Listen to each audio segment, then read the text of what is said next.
All right, so I am back at Indian Grave Gap. It is day 37. Day 36 was a 0 at home, but I'm back at it. You remember I jumped from here to Carver's Gap and hiked with Andy from Carver's Gap down to 19E, and I'm back now at Carver's Gap with some awesome friends. I've got Ed with me. Hello, Jim. I've got Dave and Matt with me. Oh man, this is just going to be a wonderful surprise hiking up to a beauty spot with my great friends and colleagues here. We've spent many years together working, and decades. And it's been a real treat for me to be able to hike with these guys. So let's go see what it's like up to beauty spot. All right, so we've made it to beauty spot, all in one piece. We've all made it. Woohoo! We're gonna have a toast now. Yes, excellent. You know, I don't go someplace without a toast. That's right. Well, I think we need to get up to the peak. See, we could go right over there or just a little further up. This is it, baby. Man, what a special treat for me today to have Matt, Dave, and Ed join me in the hike this morning. Gosh, what a special treat. Really appreciate it, guys. Thank you. It's probably going to be a 17-mile day for me today. And I'm just not exactly sure where I'll tent, but it'll be somewhere about 17 miles, maybe 16, maybe 18. We'll see. Somewhere near, I think it's Clyde Smith Shelter, although I'm not going to stay there. I'll pull up before then. So here on Beauty Spot, you can see Unaka Mountain up there. That's a nice walk through all the trees there at the top. I'll bring it to you when I get there. All right. We're gonna have a toast to Jim McGuire's hike. May it be safe, enjoyable, and full of trail magic, and may he finish with a smile on his face. Cheers. Cheers. Cheers. Man, that's good. It's good. And thank you. That's a barley wine. Made it. Thank you so much for joining me in my hike today. It is just a special treat to be able to share it with you. Thank you so much. See you on the trail.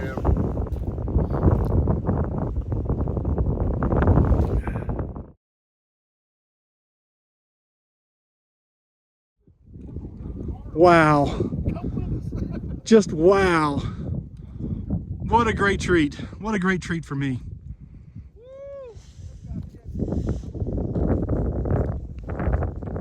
Kind of have a little knot in my stomach like when I say goodbye to family members. I almost decided to walk back down to the car with them and do it all over again. That was really awesome. Thank you, Ed. Thank you, Dave. Thank you, Matt. That was really special. All right, let's go capture Unaka Mountain. I guess I should give a little bit more context there. So I came over with Dave and Ed, and we pull up to Indian Grave Gap parking lot, and there's Matt. And I thought, well, that's a coincidence. Matt's here. Well, it wasn't a coincidence. he was coming to hike with me. I tell you, I worked with all three of those fine gentlemen for many years, I guess decades really, and gosh, a lot of fun times. Some crazy, scary times, but a lot of fun times with that group. Man.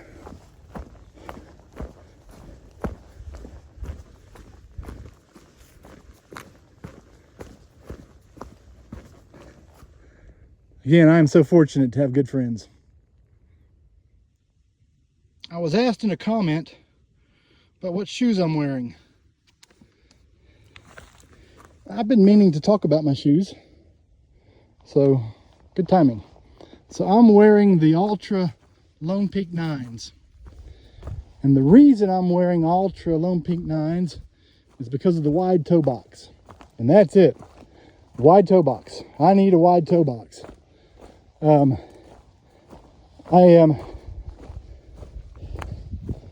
I was still, but before I was still in my training, I was still getting some blisters even with the wide toe box of the Lone Peaks. And then I started using the Injinji socks, and my life changed. No blisters at all with those Injinji liners. So I'm wondering, do I really still need the Lone Peaks, or can I go back to my go-to shoe, the Saucony? I really like the Saucony Peregrine. They changed the design a little bit, and the toe box is not wide anymore. But now that I've got these Injinji socks and they're working great, I wonder if I could go back to the Saucony Peregrines and be able to motor in those guys. But I've got these Lone Peaks. The Lone Peaks, though, are known to not be very durable. And you know, a lot of people get holes and stuff and have to change out shoes, sometimes with just 200 miles. Well, I can't get a new pair of shoes every 200 miles when I'm going 2,200. I mean, that's a lot of shoes. So I've been very eager or interested in seeing how long these last. And I've got right at about 400 trail miles. When you consider the approach trail and the hiking I did in advance of my start, I'm right around 400 miles. So I've got, let me show you. I started developing a hole on the outside of my left foot. Let me make sure I don't fall down. I don't know if you can see it right there. There's a little hole there. And then you can see on my toes, it looks like maybe it's starting to separate, or at least wear. So I'd like to try to get them to 500 miles. I don't know if these will make another 100 miles or not, but I'm going to try, see if I can get them there. If I make it to another, you know, ideally if I could get to 550, that'd be perfect, because I've got 3 more pair at home. And so if I could extend these to where I could make it in these 4 shoes that I've already bought, this pair and the 3 at home, I mean, that'd be pretty nice. I suspect I'll have to buy a 5th pair somewhere along the way, but of something. I've got 3 at home, so I'm definitely committed with these shoes for, I guess, about 1,500, 1,600 at least miles. Maybe I can get more. Anyway, those are my shoes. I'm still wearing the Darn Tough socks with the Injinji toe liners, and those are working beautifully. Oh, get this. I should also mention, I picked up something new while I was at home, and it was new underwear. Some of you have been asking for more details, so here you go.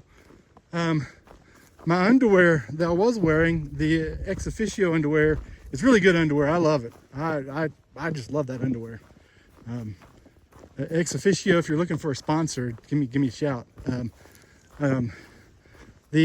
But my underwear was getting too big. I've lost enough weight where I needed to go down a size in underwear. How cool is that? That doesn't happen too often in one's life, to go down a size in underwear. So I'm kind of feeling pretty good about that.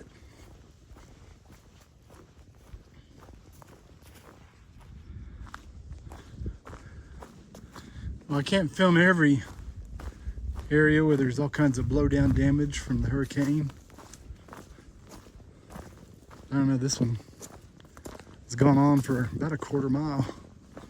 It just keeps going.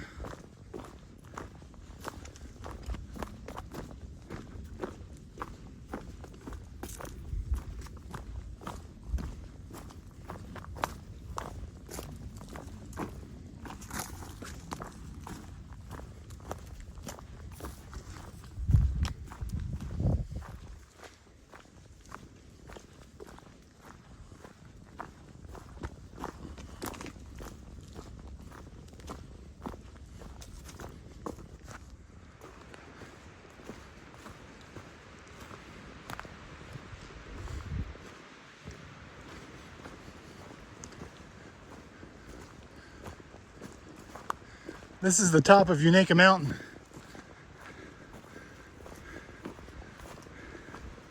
Guess all these are spruce trees, I guess.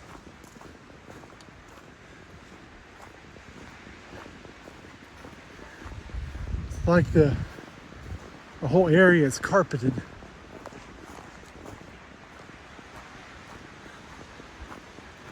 I was worried that I'd get up here and a lot of these trees would have been blown over by the hurricane.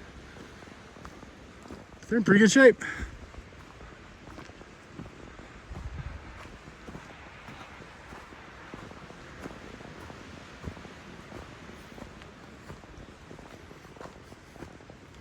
A friend of mine told me that Unaka means White Mountain in Cherokee. And my initial thought was, well, yeah, because the snow or the ice and whatnot. He said, no. The mountain used to be covered in chestnuts. And the chestnut has a white bloom. In the spring, the mountain would be white from the blooms of the chestnut trees.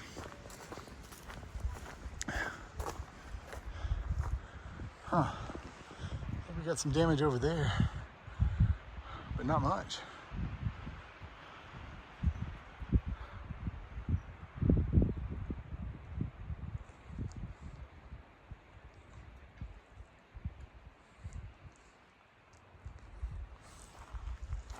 And Unaka Mountain was a spiritual place for them.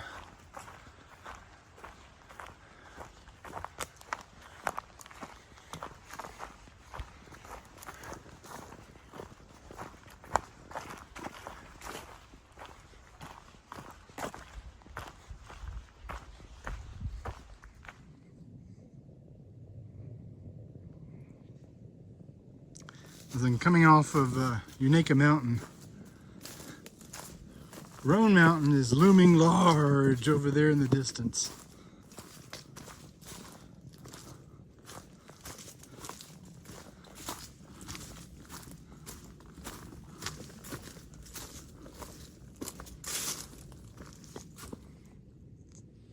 I'll climb over that tomorrow.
Let's see if I can navigate this while filming it.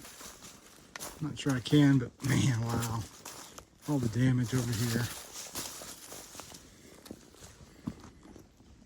Oh, we'll be cleaning this up for years and years.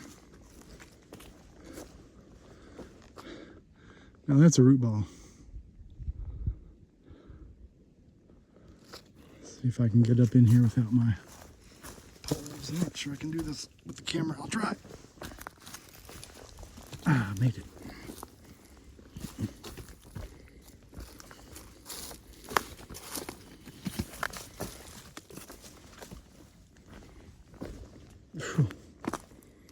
Even more. All right, I'm probably gonna need my poles for that.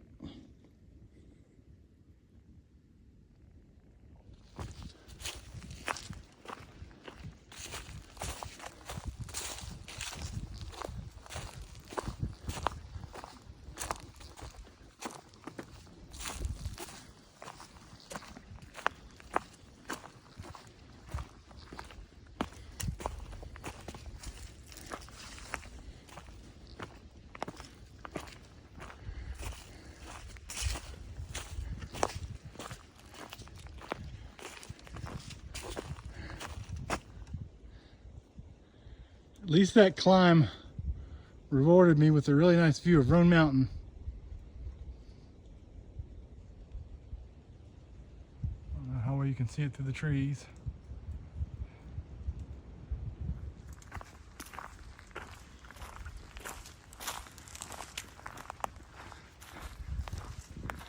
I'll take my white blazes any way I can get them.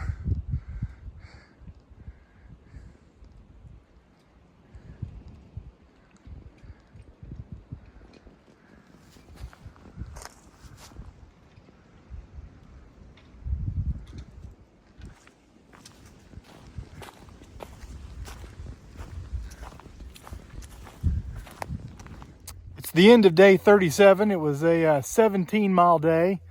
And the first 2 miles were so special. I really appreciate Ed, Dave, and Matt coming to hike with me this morning. That was that was really special. I really appreciate that. It's something I'll think about and treasure for a long time. Thank you very much, guys. That was a lot of fun. So it was like I said, a 17-mile day, and I am tenting here at a little campsite beside the trail at mile 370, and I'll be up at it early in the morning. So everybody, I hope you have a great evening. Take care and good night.